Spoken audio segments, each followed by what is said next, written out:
Hello and welcome to fun learning. आज हम इस वीडियो में ह्यूमन डाइजेस्टिव सिस्टम ठीक है पाचन तंत्र के बारे में इस वीडियो में हम अच्छे से पढ़ने वाले हैं। आप पूरी वीडियो देखिए, आपको सारी चीजें अच्छे से समझ में आ जाएगी। इससे पहले आप हमसे इंस्टाग्राम और फेसबुक पे इन आईडीज के थ्रू यहाँ पर जुड़ सकते हैं। तो चलिए शुरू करते हैं। सबसे पहले पाचन क्या होता है। जैसा हम सबको पता है, हमें कहाँ से एनर्जी मिलती है, हमें खाने से एनर्जी मिलती है, ठीक है। और हमें हमारे खाने से जो एनर्जी है, प्रोटीन है, विटामिन है, वो किस तरह से मिलते हैं, ठीक है। वो पाचन होता है जब खाने का, उसके बाद ही वो हमें मिलते हैं।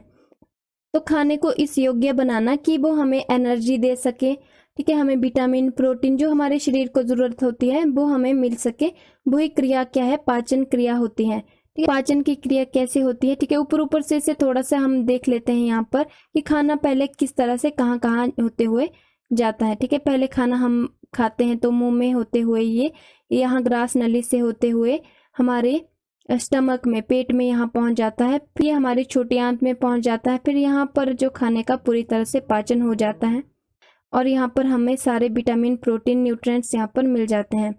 फिर उसके बाद खाना जो है वो बड़ी आंत से होते हुए, ठीक है, यहाँ पर एनस से बाहर निकाल दिया जाता है शरीर के। तो ये सारी क्रिया है हमारी पाचन क्रिया, इसे हम आगे डिटेल में अभी पढ़ने वाले हैं। ठीक है, अब यहाँ पर कुछ ग्रंथियां होती हैं जो कि पाचन में हेल्प करती हैं। ठीक है, अब इन ग्रंथियों से निकलते हैं पाचक रस और इन पाचक रसों से निकलते हैं एंजाइम। ठीक है, और ये एंजाइम ही भोजन को पचाने का काम करते हैं यहाँ पर। ठीक है, उन्हें हम आगे पढ़ेंगे, लेकिन उससे पहले हम इनके पाचक अंगों के बारे में देखते हैं कि पाचन अंग कौन कौन से होते हैं। सबसे पहले है आहार नाल। एलिमेंट्री कैनाल कौन सी होती है हमारी? एलिमेंट्री कैनाल हमारी ये पूरी जो आपको यहाँ से मुंह से लेकर शुरू होकर हमारी एनस तक यहाँ पर जो ये आपको दिख रहा है, ये हमारी एलिमेंट्री कैनाल है, आहार नाल है हमारी। ठीक है, अब इस आहार नाल की जो लेंथ होती है वो 8 से 10 मीटर इसकी लेंथ होती है और एलिमेंट्री कैनाल के अंदर सारी चीजें ये हमारी आती हैं। ठीक है, इसमें जो मुंह है, ठीक है, मुंह हमारा आता है, ओरल कैविटी, उसके बाद हमारी ग्रसनी, फिरिंक्स, और ये वाली हमारी ओसोफिगस होती है, फिर ये स्टमक, फिर है छोटी आंत, ठीक है, स्मॉल इंटेस्टाइन, फिर हमारी लार्ज इंटेस्टाइन, ठीक है, बड़ी आंत, ये है रेक्टम और एनस। ये हमारे सारे एलिमेंट्री कैनाल के अंदर आते हैं और ये हमारे सारे क्या है, पाचक अंग होते हैं। और ये सारे अंगों का यहाँ पर पाचन तंत्र की क्रिया में इंपॉर्टेंट रोल होता है, सारे पाचन करने में ये हेल्प करते हैं। और इनके जो अतिरिक्त होती हैं वो ग्लैंड्स हमारी पाचन क्रिया में हेल्प करती है। वो कैसे करती है हमने देख लिया कि ये कुछ पाचक रस का यहाँ पर स्त्रावण करती है और उन पाचक रसों से एंजाइम निकलते हैं और फिर वो एंजाइम भोजन को पचाते हैं। सबसे पहले यहाँ पर हम स्लेवरी ग्लैंड यहाँ पर देखते हैं, लार ग्रंथियों के बारे में। अब खाना देखिए सबसे पहले मुंह में जाता है और मुंह में क्या है, यहाँ पर लार ग्रंथियां होती है जिससे निकलती है लार। ठीक है, और यहाँ पर कितनी होती है, 3 जोड़ी लार ग्रंथियां हमारे मुंह में होती हैं। ठीक है, कौन कौन सी होती हैं? एक है पैरोटिड ग्लैंड, ठीक है, कर्णमूल ग्रंथियां, फिर है सब मैंडिबुलर ग्लैंड और फिर है सबलिंगुअल ग्लैंड। ठीक है, ये 3 जो लार ग्रंथियां यहाँ पर होती हैं, इनकी पोजीशन यहाँ पर आप देख सकते हैं। जो पैरोटिड ग्लैंड होती है ये हमारे कान के आगे वाले भाग में, यहाँ पर देखिए येलो कलर में आपको दिख रही होंगी, ये है पैरोटिड ग्लैंड। और जो दूसरी है हमारी सब मैंडिबुलर ग्लैंड, ये मैंडिबल बोन के पास में, ठीक है, यहाँ पर ये मैंडिबल बोन होती है, यहाँ पर ये हमारे मुंह के फर्श में ये वाली ग्लैंड होती है। और तीसरी हमारी सबलिंगुअल, ये हमारी जीभ के नीचे होती है। ठीक है, दोनों तरफ दाएं और बाएं तरफ होती है सबलिंगुअल ग्लैंड और इनसे निकलती है हमारी लार। ठीक है, और इस लार का क्या काम होता है भोजन को पचाने में? लार में से निकलते हैं हमारे 2 तरह के एंजाइम। ठीक है, एक होता है टाइलिन और लाइसोजाइम। ठीक है, टाइलिन एंजाइम का क्या काम होता है यहाँ पर? टाइलिन एंजाइम जो है वो, टाइलिन क्या करता है, ये स्टार्च का पाचन करता है। फिर अगर खाने के साथ कुछ बैक्टीरिया अगर चले जाते हैं तो उनको मारने का काम करता है यहाँ पर लाइसोसोम।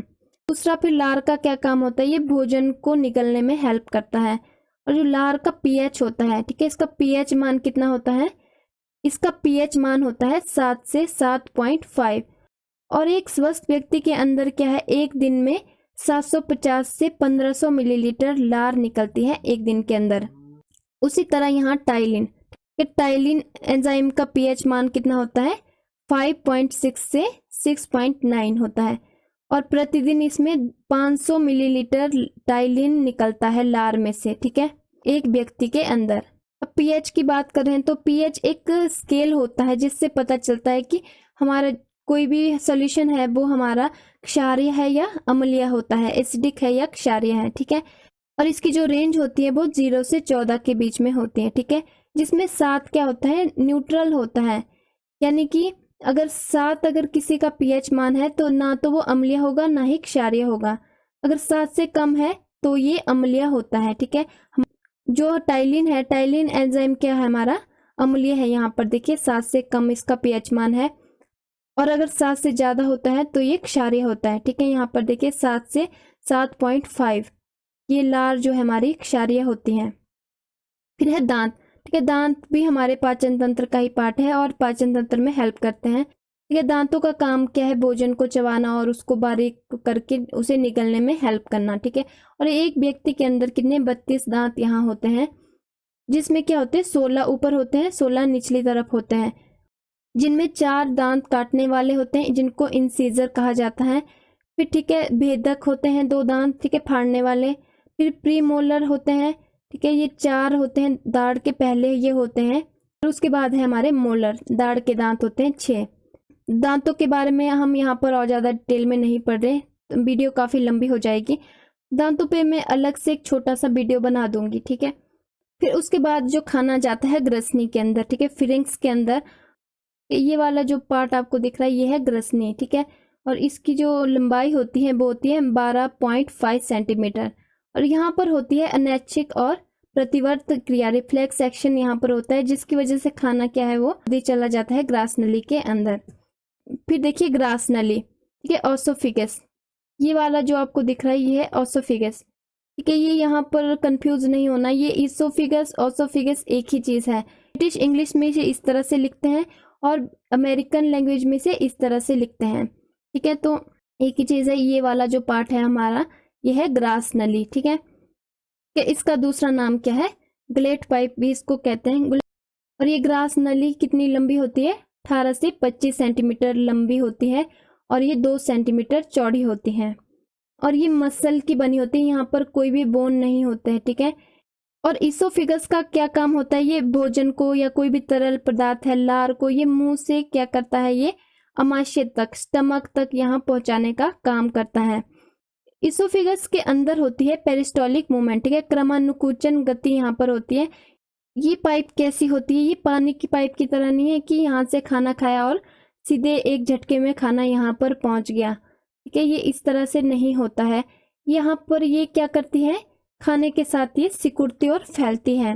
जैसे हम खाना खाते हैं, इस इमेज में आप देख सकते हैं कि यहाँ पर जैसे खाना खाया तो वहां पर इसका आकार बढ़ गया, ठीक है। उसके बाद से ये जैसे जैसे खाना आगे बढ़ता है अपना आकार बढ़ाती है और सिकुड़ती रहती है।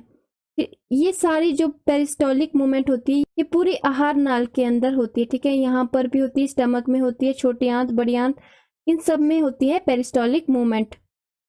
फिर देखिए जब खाना स्टमक के अंदर पहुंचता है, ठीक है, तब क्या होता है, सबसे पहले हम स्टमक को देख लेते हैं। ये है कि ये वाला हम भाग जो आपको दिख रहा है ये है स्टमक। और इसका देखिए ज्यादातर भाग क्या है, नाभि के लेफ्ट तरफ है, बाईं तरफ को इसका भाग है। अब अमाशय की देखते हैं स्ट्रक्चर थोड़ा सा। इसके बेसिकली 3 भाग होते हैं, ठीक है। ये वाला जो भाग है ये इसका फंडस इसको कहा जाता है।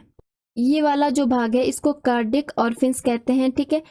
कार्डिक यानी कि हार्ट के पास ये भाग होता है इसलिए इसे कार्डिक ऑर्फिन्स कहते हैं। और उसके बाद ये वाला जो पार्ट है इसको पाइलोरिक ऑर्फिन्स कहते हैं, ठीक है। ये क्योंकि सबसे निचले वाला भाग होता है इसलिए इसको गेट कीपर भी बोला जाता है। उसके अलावा यहाँ पर इसको एंट्रम कहते हैं, ये वाले पार्ट को इसमें एंट्रम कहा जाता है।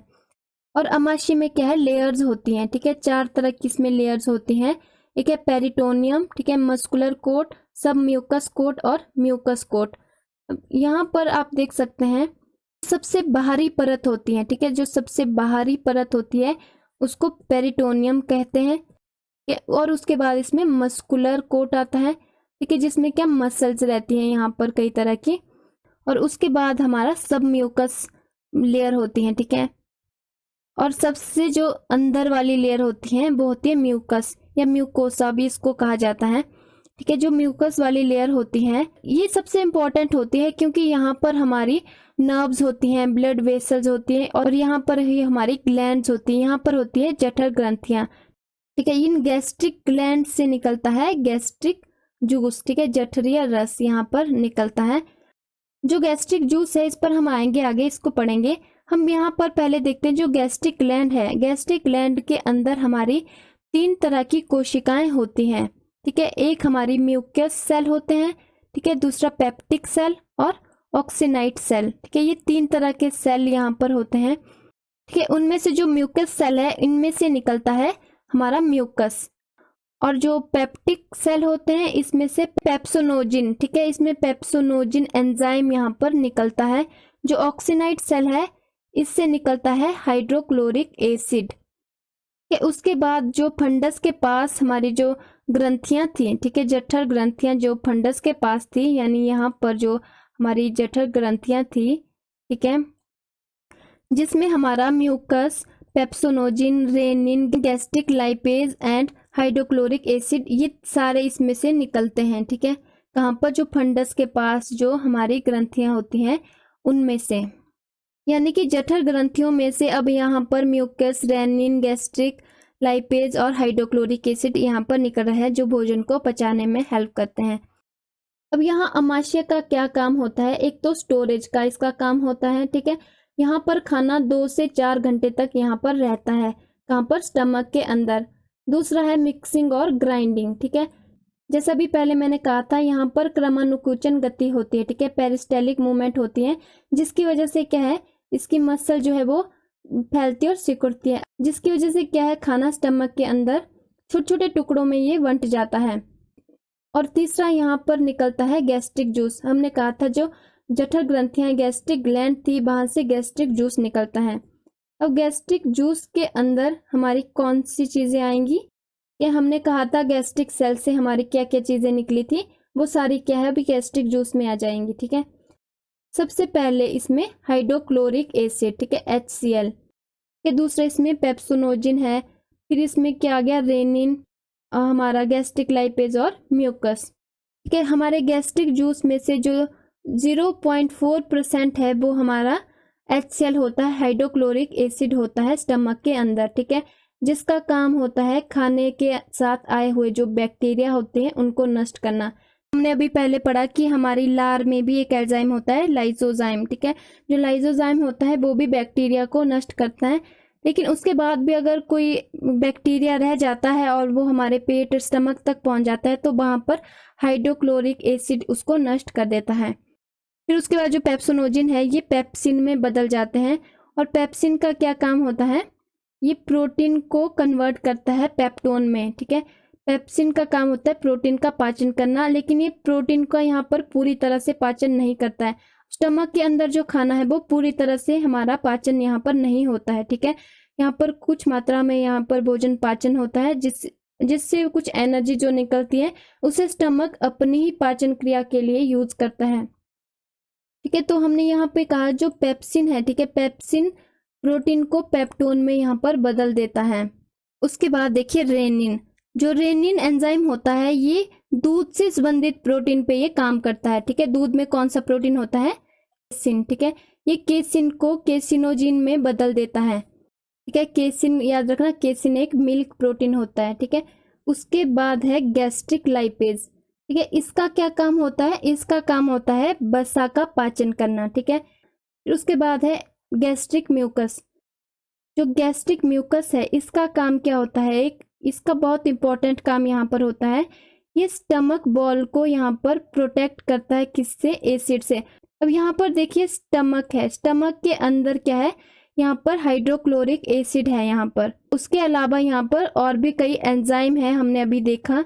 हमने कहा जो सबसे पहली परत इसकी म्यूकोजा थी, यहाँ पर म्यूकस निकलता है। ठीक है, ये क्या करता है, यहाँ पर ये इसकी रक्षा करता है, स्टमक की दीवारों की यहाँ पर ये रक्षा करता है, ताकि अगर ये म्यूकस नहीं होता यहाँ पर तो क्या होता, ये जो है वो एसिड की वजह से खराब हो जाती दीवार। ठीक है, तो यहाँ पर क्या है, अल्सर हो जाता।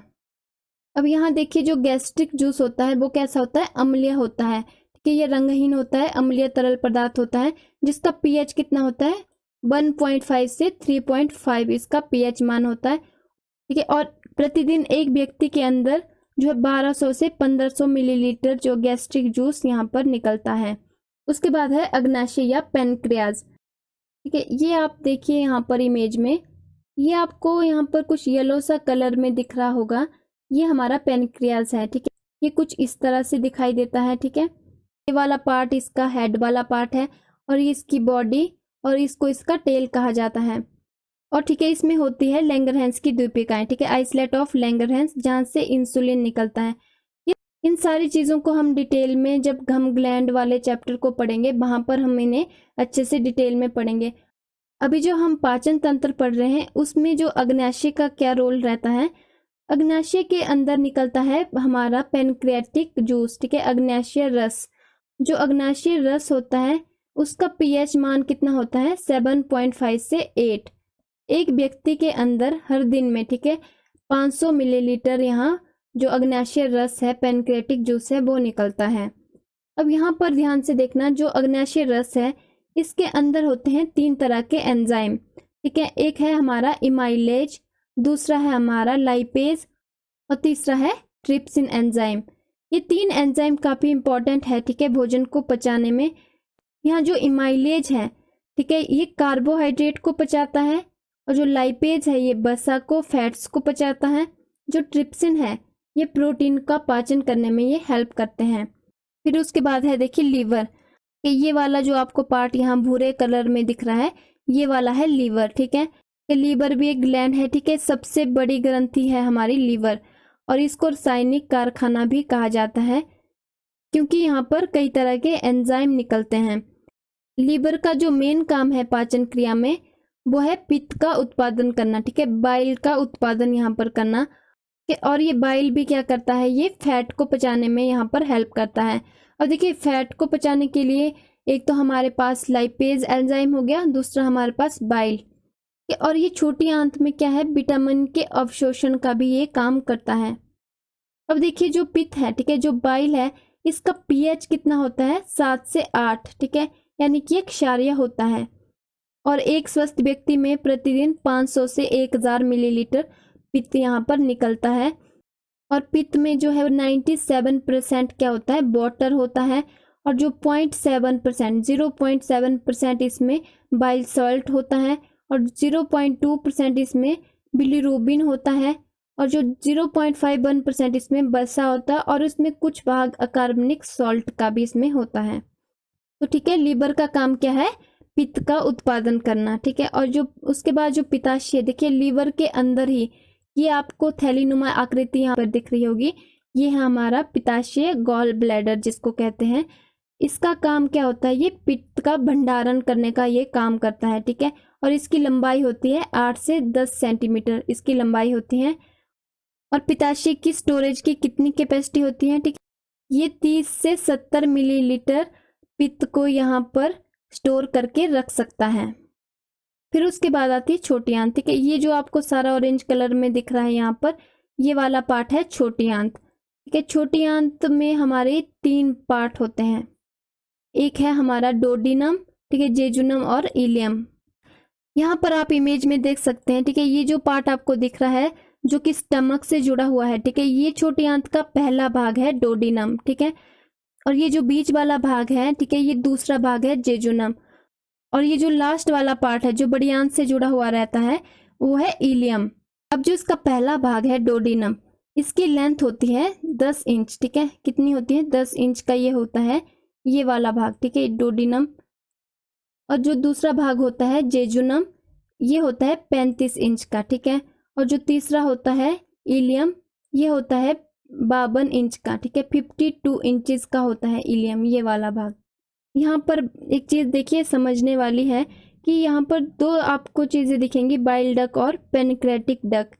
यहाँ पर आप देख रहे होंगे ब्लू कलर की जो आपको एक नली सी दिख रही है, ठीक है, और दूसरी जो इस तरफ से आपको दिख रही है ये अग्न्याशय नली है, ठीक है, पेनक्रेटिक डक है। और ये दोनों ही नलियां क्या है यहाँ पर डोडिनम में प्रवेश हो रही है, ठीक है। यहाँ पर आप देखिए, यहाँ पर ये वाला भाग है डोडिनम, और यहाँ पर दोनों ही नलियां क्या है यहाँ पर प्रवेश हो रही हैं। जो बाइल डक है, ठीक है, बाइल डक क्या करता है, यहाँ पर जो बाइल है, पित्त रस है, वो डोडिनम में लेकर आता है।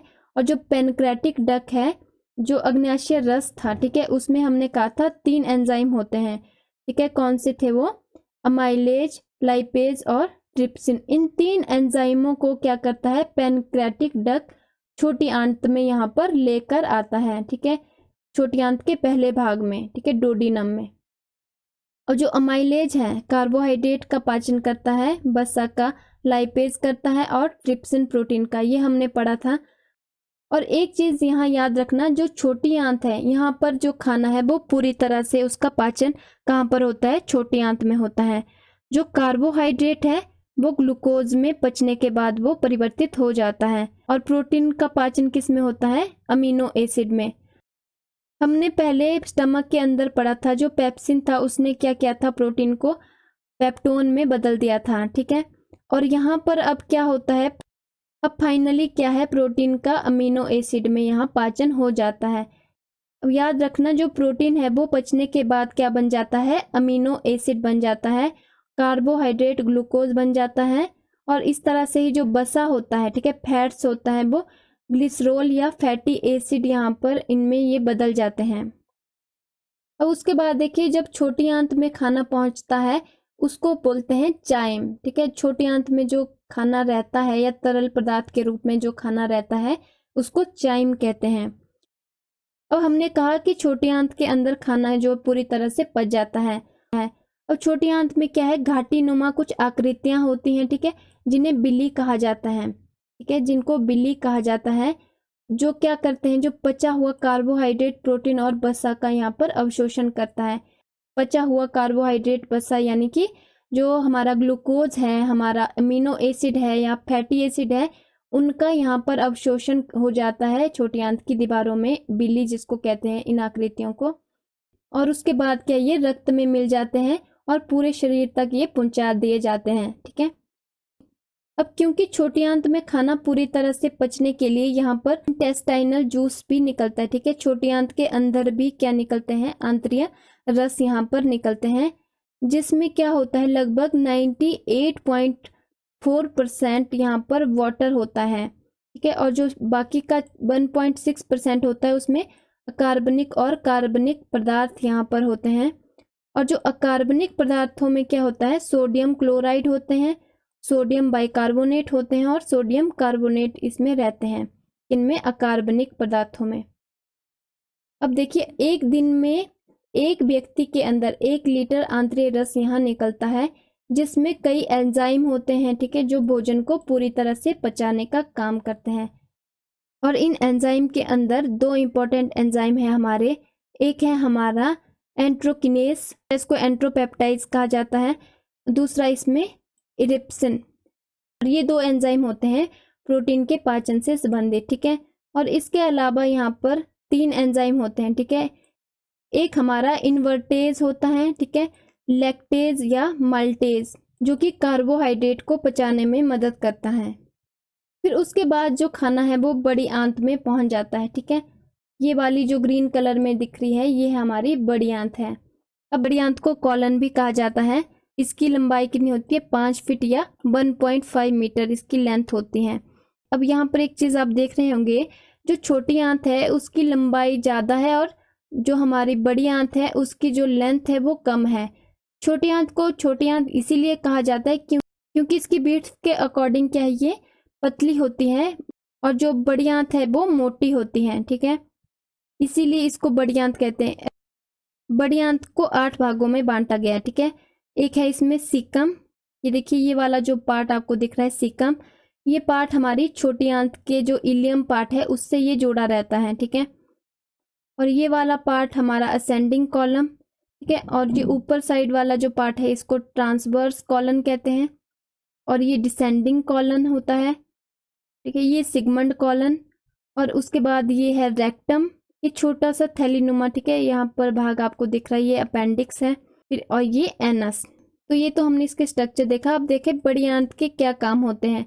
अब छोटी आंत में तो हमने पढ़ा कि मैक्सिमम सारा खाना यहाँ पर पच जाता है, तो बड़ी आंत का क्या काम रह जाता है कि जो बचा हुआ यहाँ पर जल है, नमक है, बाइल है, विटामिन्स होते हैं, इलेक्ट्रोलाइट होते हैं, ग्लूकोज होते हैं, इन सब के अवशोषण का काम करता है हमारा बिग इंटेस्टाइन, हमारी बड़ी आंत। तो यहाँ पर आप देख सकते हैं कि खाने में से क्या है, जल को भी यहाँ पर सोख लिया गया है, तो यहाँ पर खाना क्या है वो लिक्विड फॉर्म में नहीं रहता है, ठीक है। दूसरा क्या होता है इसमें, ये कुछ विटामिन्स का यहाँ पर उत्पादन करने का भी काम करती है बड़ी आंत, ठीक है। इसमें क्या है, बायोटीन, फॉलिक एसिड, विटामिन के, विटामिन B1, B2, B6 और B12, ठीक है, इन सब का उत्पादन करने का काम करती है हमारी बड़ी आंत। और जो बड़ी आंत के अंदर पेरिस्टाल्टिक मूवमेंट है, ठीक है, उसकी जो गति है वो धीमी हो जाती है, यहाँ पर क्रमानुकुचन की गति क्या है, धीमी हो जाती है, जिससे क्या है भोजन को सीकम से सिग्मोइड तक पहुंचने में ही कितना समय लगता है, 16 से 24 घंटे यहाँ पर लग जाते हैं, ठीक है। ये वाला पार्ट हमने पढ़ा था, ये वाला सीकम था और ये वाला सिग्मोइड, ठीक है। यहाँ से यहाँ तक पहुंचने के लिए खाने को कितना टाइम लगा, 16 से 24 घंटे लगते हैं।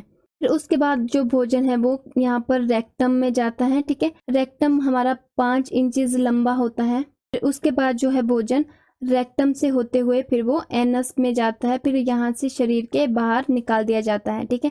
एनस कितना होता है, 1.5 इंच का यहाँ पर एनस होता है। ये क्या करता है, ये मल का अस्थायी भंडारण गृह होता है, ठीक है। और एनस के अंदर क्या है, वो अस्थायी रूप से मल क्या है, स्टोर रहता है, ठीक है। तो हमने आज क्या पढ़ा उसको एक बार रिवाइज कर लेते हैं। सबसे पहले जब हम खाना खाते हैं, ठीक है, मुंह में जाता है, दांतों के द्वारा ये चबाया जाता है और मुंह में क्या होती है, हमारी 3 जोड़ी लाल ग्रंथियां होती है, जिससे टाइलिन और लाइसोजाइम एंजाइम निकलते हैं।